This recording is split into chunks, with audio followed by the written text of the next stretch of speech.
Você se lembra desse filme, não é mesmo? Excremento. É o que eu penso do Sr. J. Evans Pritchard. Como podem descrever poesia como se fosse um concurso de música? Eu gostei de Byron, dou 42 pra ele, mas a música não dá pra dançar. Eu quero que rasguem essa página. Obrigado, Sr. Dalton.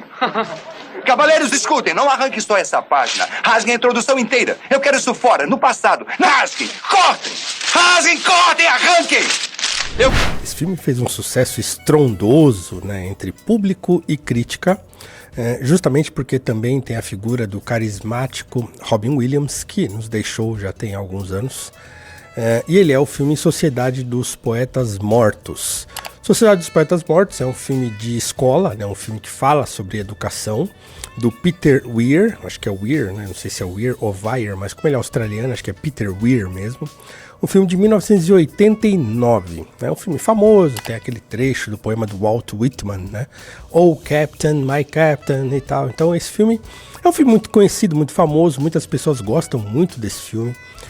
Mas eu tenho uma questão com esse filme, eu considero esse filme um dos filmes mais nocivos quando se fala em filmes sobre educação da história do cinema. Então é sobre isso que nós vamos falar no vídeo de hoje.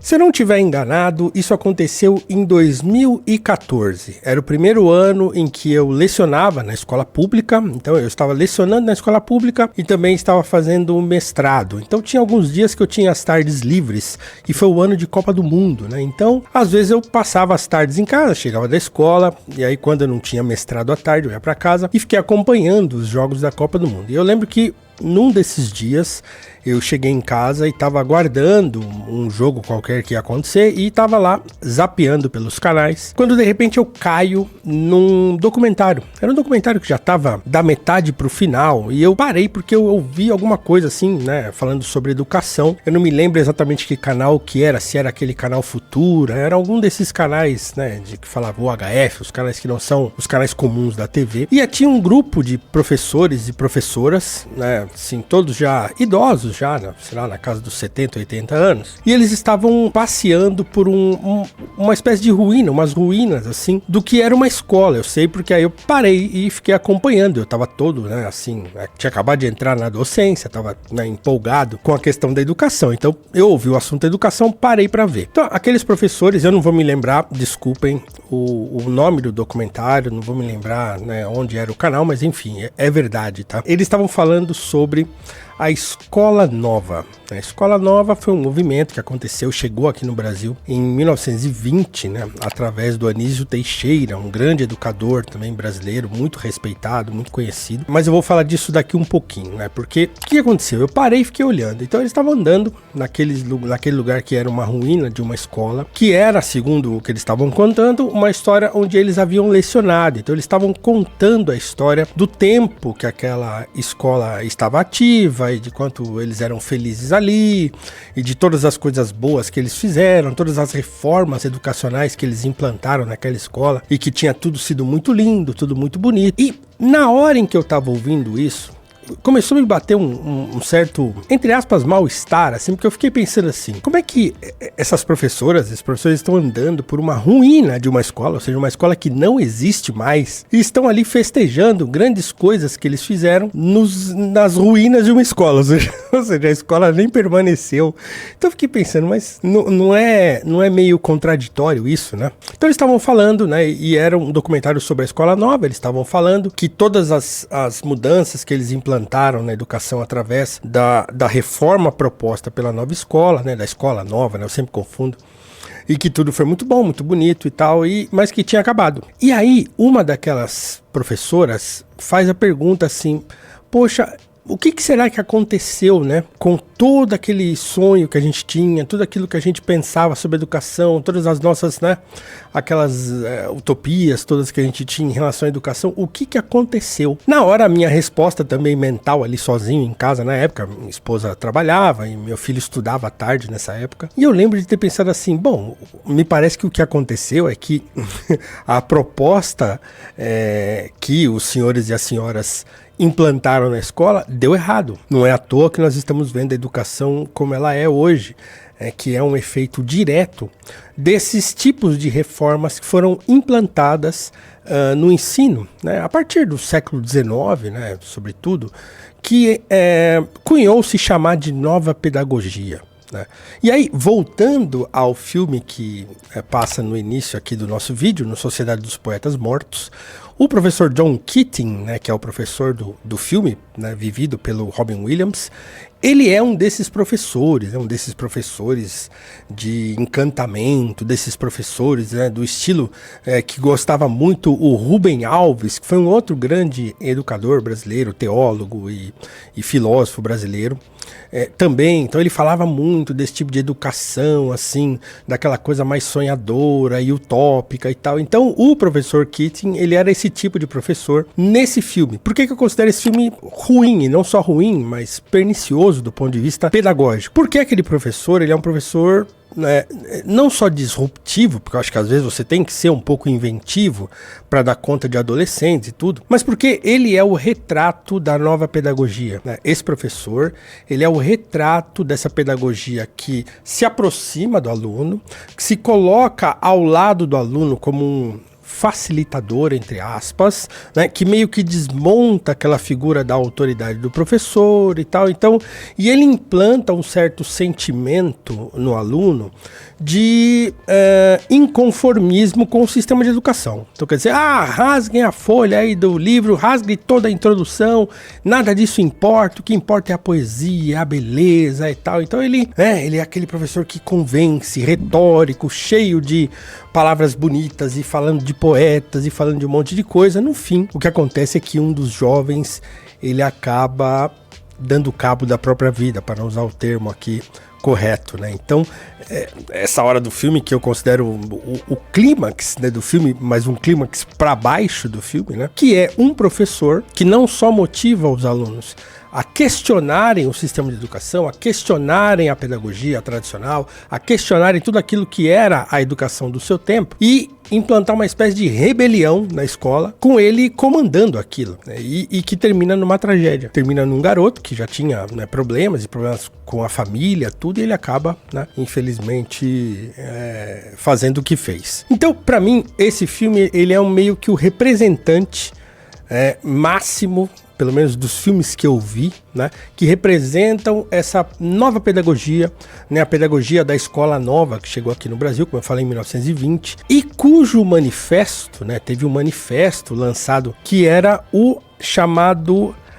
Manifesto dos Pioneiros da Educação Nova. Esse manifesto foi divulgado em 1932 e ele propunha uma reforma. Eles queriam todas aquelas coisas que eu falei no vídeo anterior, né? Uma educação universalizada, uma educação que fosse obrigatória, uma educação que fosse aberta a todos e que incluísse a todos, inclusiva, tudo e tal. Então, dentre as coisas que eles falam nesse manifesto, eles dizem o seguinte, abre aspas, a educação nova, alargando a sua finalidade para além dos limites das classes, assume com uma feição mais humana a sua verdadeira função social, preparando-se para formar a hierarquia democrática pela hierarquia das capacidades, recrutadas em todos os grupos sociais a que se abrem as mesmas oportunidades de educação. Ela tem, por objeto, organizar e desenvolver os meios de ação durável com o fim de dirigir o desenvolvimento natural e integral do ser humano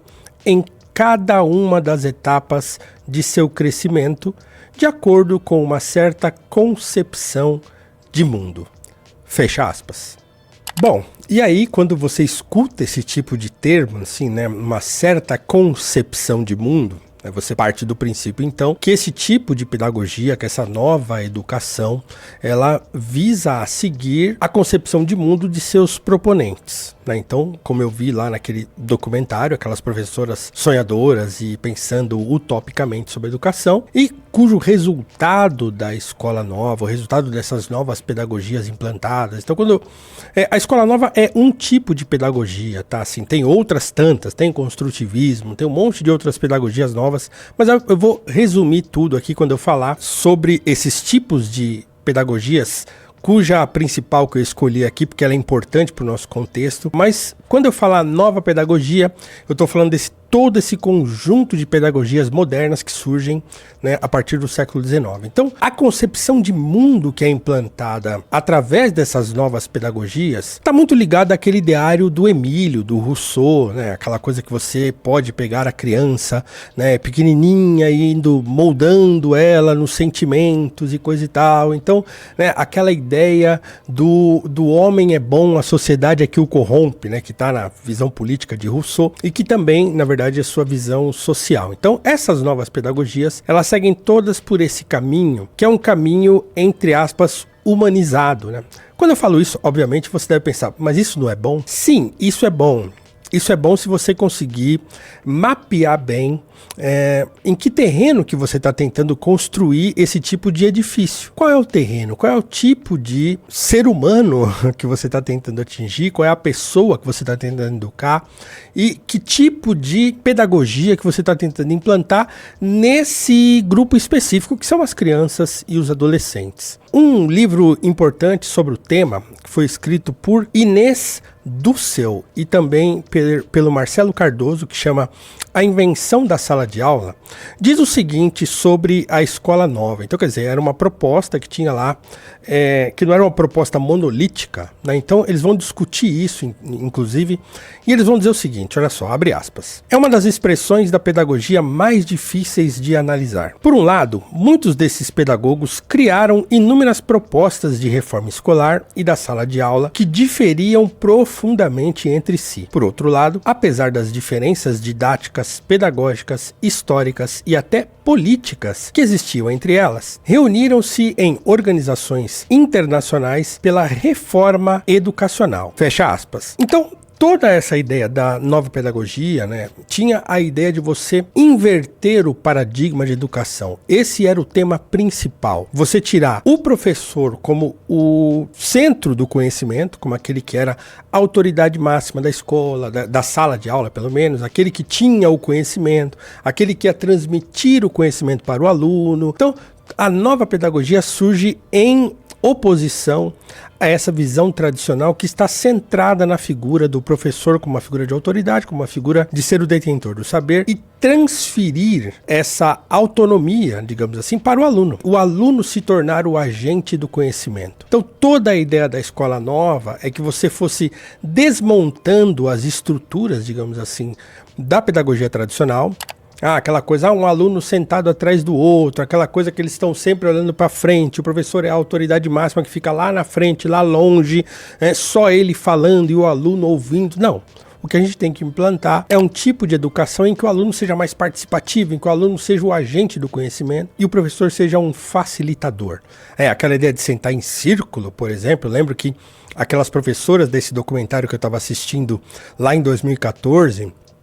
elas falavam sobre isso, né? Elas falavam sobre que a gente organizava os alunos em círculo e tudo era muito legal, muito participativo, muito lúdico, né? Toda a ideia está focada nessa transferência, digamos assim, da produção de conhecimento para o próprio aluno, transformando o professor num mero facilitador desse conhecimento. Isso pode soar meio platônico para alguns, né? Porque o Platão também tinha a ideia de que todo o conhecimento já estava dentro de nós e que nós precisávamos fazer era lembrar do conhecimento que nossa alma já tinha. Mas não é bem isso. É, na verdade, você tornar o aluno um agente do próprio conhecimento, com as suas vivências, com as suas capacidades, e você, digamos assim, tornar a educação uma coisa heterodoxa no sentido de, como eu tratei no vídeo anterior também, se cada aluno tem diferenças, cada um aprende de um jeito, cada um aprende num tempo, cada um aprende à sua maneira, você não pode colocar, sei lá, 40 alunos dentro de uma sala de aula e fornecer uma educação igual para todo mundo. Então, aquilo que o Rothbard levantou lá no vídeo anterior, ele é trazido agora no contexto da escola nova, só que tentando dinamizar isso. Então a gente coloca os alunos em sala de aula e o professor passa a ter, então, uma visão mais humanizada e individualizada dos alunos. De novo, você pode pensar, mas isso é bom, não é bom?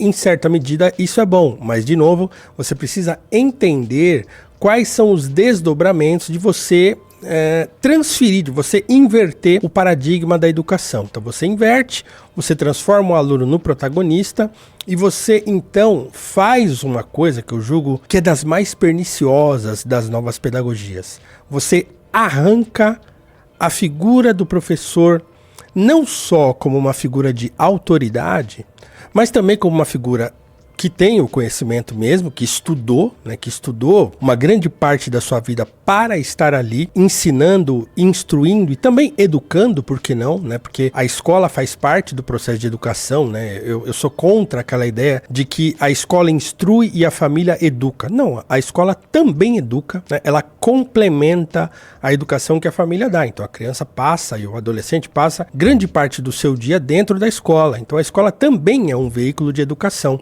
E o professor, ele era essa figura também de educação porque ele era um exemplo.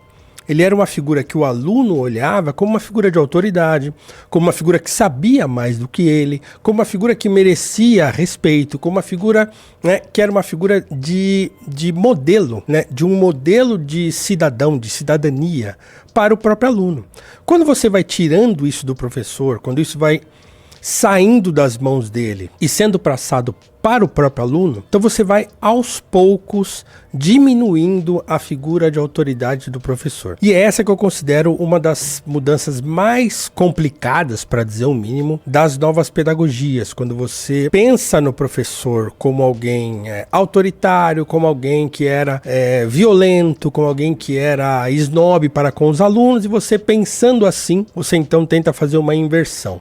Claro que todas as críticas à educação que vão se fazer no século XIX, século XX, né, sobre essa educação rígida que se tinha antigamente, né, assim, a palmatória, os castigos físicos, é claro que tudo isso é muito questionável, é óbvio que a gente precisava discutir isso de alguma maneira. Agora, claro, essas coisas também são consequência da massificação da educação. Se antigamente você tinha poucos alunos, ou mesmo uma educação mais familiar, ou com preceptores, né, com professores particulares, quando você massifica a educação, você tem a necessidade de controlar uma sala de aula cheia de crianças, cheia de adolescentes. Então, a disciplina entra aí como um método de você conseguir manter uma sala de aula pronta para receber a educação, pronta para ser educada. Então eles precisam de ordem. O que uma escola precisa? O que uma sala de aula precisa? De ordem, né, e de atenção. E você só consegue ordem e atenção quando se trata de crianças e de adolescentes, quando você tem alguma autoridade para fazer com que eles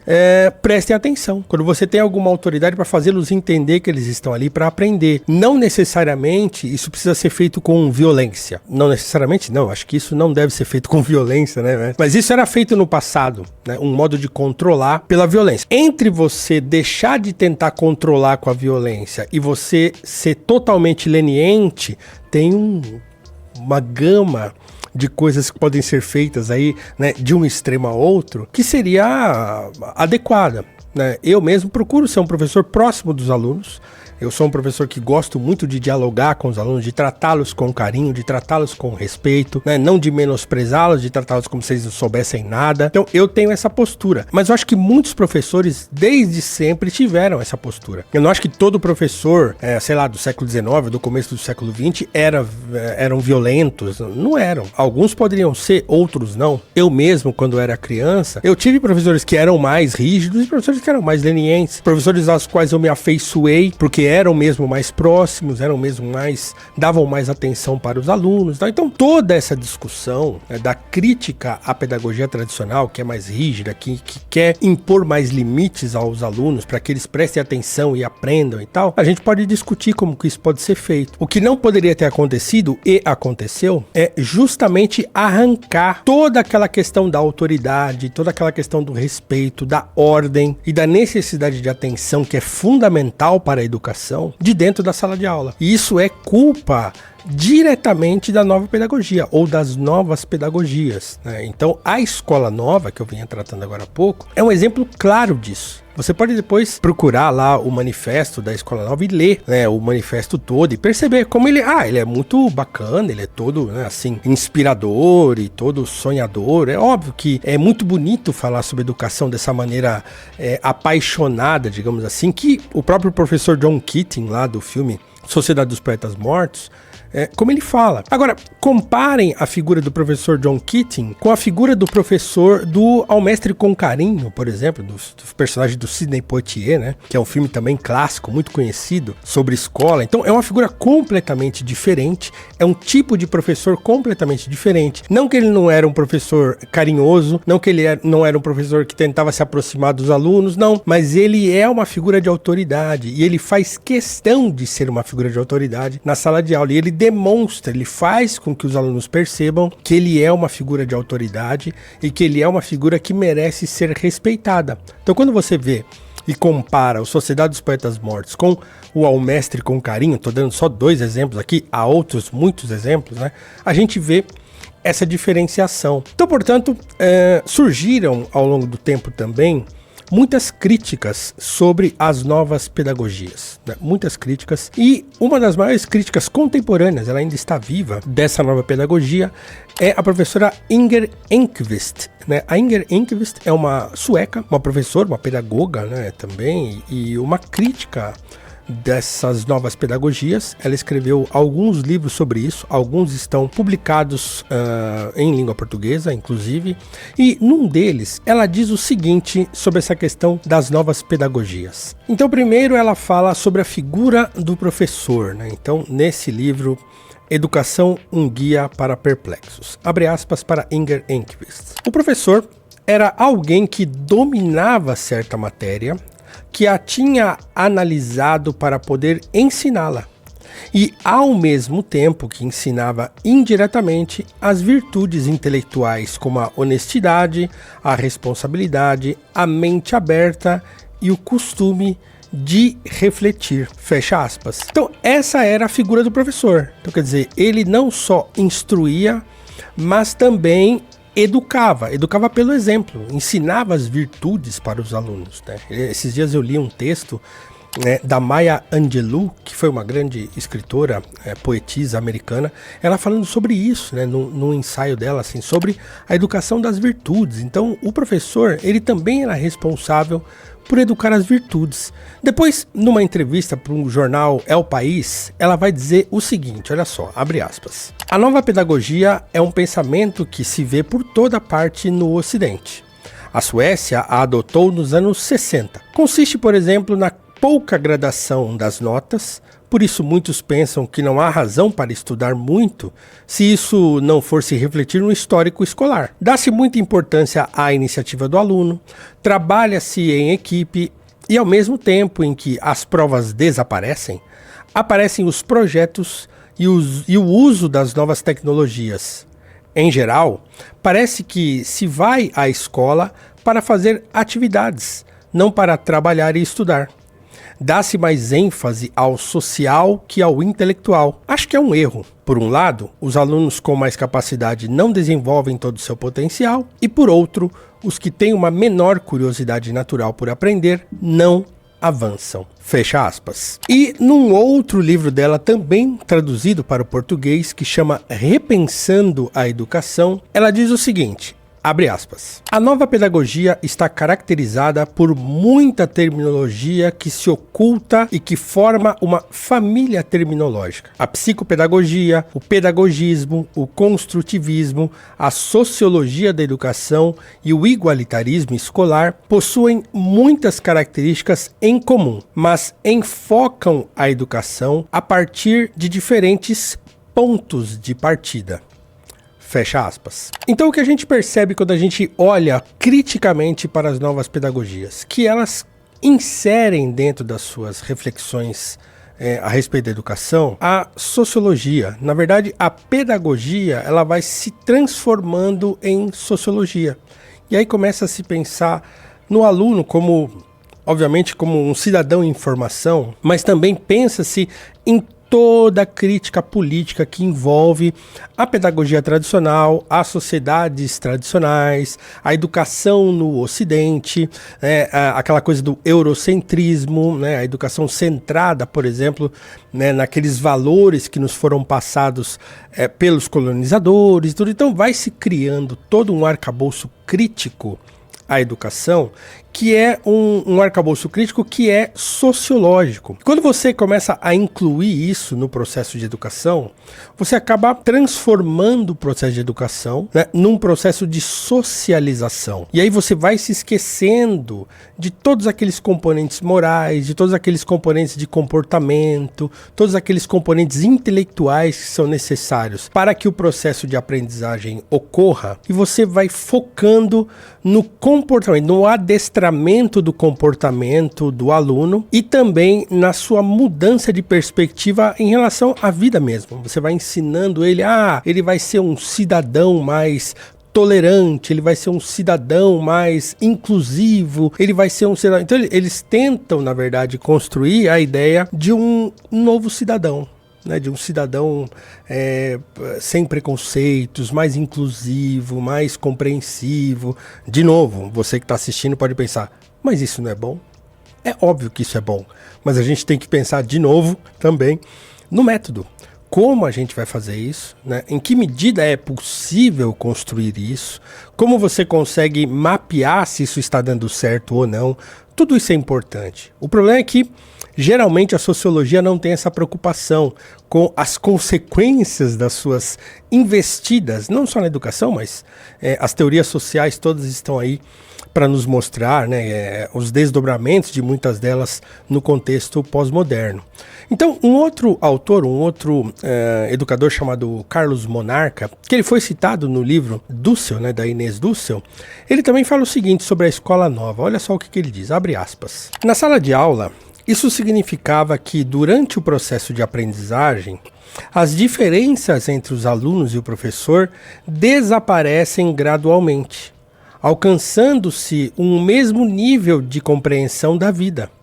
A escola, dizem, deve educar para a vida.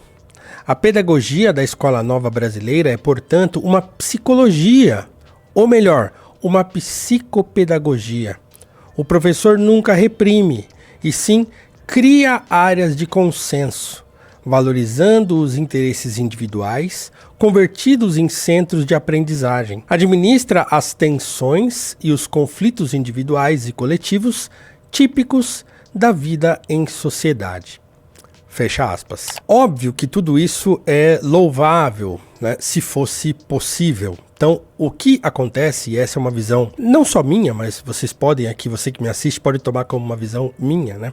Quando você privilegia esse tipo de relação professor-aluno, quando você privilegia esse tipo de alteração no sistema de transmissão de conhecimento, de educação, por assim dizer, você acaba se esquecendo de outros. E quando você se esquece daqueles aspectos mais formais do processo de educação, quando você se esquece da autoridade, do respeito, da ordem, da atenção, sobretudo, você vai deixando de conseguir transmitir efetivamente conhecimento, de controlar uma sala de aula da educação pública, por exemplo, que é uma educação massificada e sempre com salas de aula com muitos alunos, e você acaba perdendo a capacidade de controlar e de fazer com que uma sala de aula seja efetivamente uma sala de aula. Eu tenho experiência própria nisso, e se você que está me assistindo for professor, sobretudo do ensino público, você também já deve ter vivenciado isso muitas vezes, né? Então, quer dizer, às vezes um professor entra na sala de aula e demora, às vezes, 10 minutos, às vezes mais tempo, para fazer com que os alunos parem.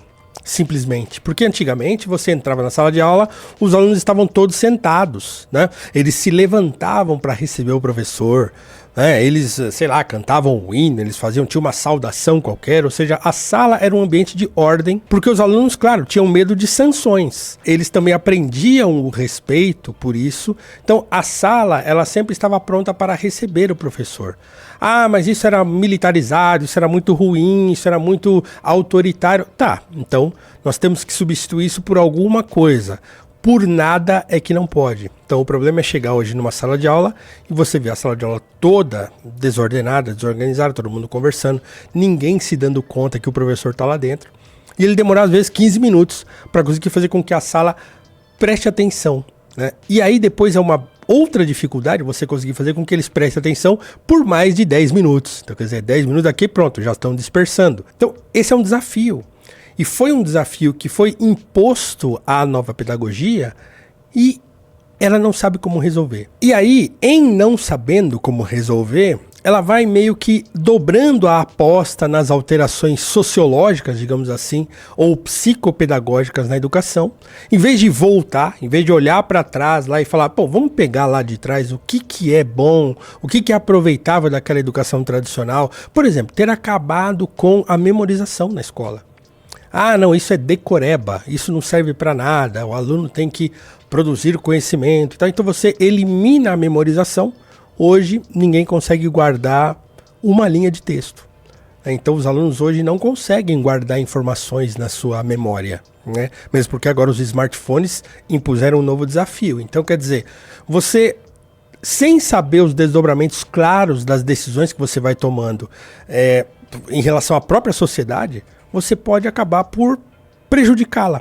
E acho que a nova pedagogia fez isso com a educação. Tem coisas boas na nova pedagogia? Óbvio que tem. Eu não estou aqui passando uma régua dizendo é tudo ruim, tem que acabar com tudo e tal. Mas era preciso que toda essa reflexão a respeito da educação tradicional e dos seus problemas não fosse simplesmente substituído por uma coisa que elimina a educação tradicional e que coloca em seu lugar não uma outra educação, mas um tipo de psicopedagogia, ou mesmo de sociologia da educação, que na verdade não está transmitindo conhecimento, não está transmitindo educação, está só tentando fazer com que aquela gama imensa de jovens e adolescentes e crianças que estão na escola hoje não consigam absorver. Por quê? Porque na verdade uma criança, um adolescente, ele precisa de limites, ele precisa de ordem, ele precisa de figuras de autoridade, né, nas quais ele possa se basear, com as quais ele possa se orientar.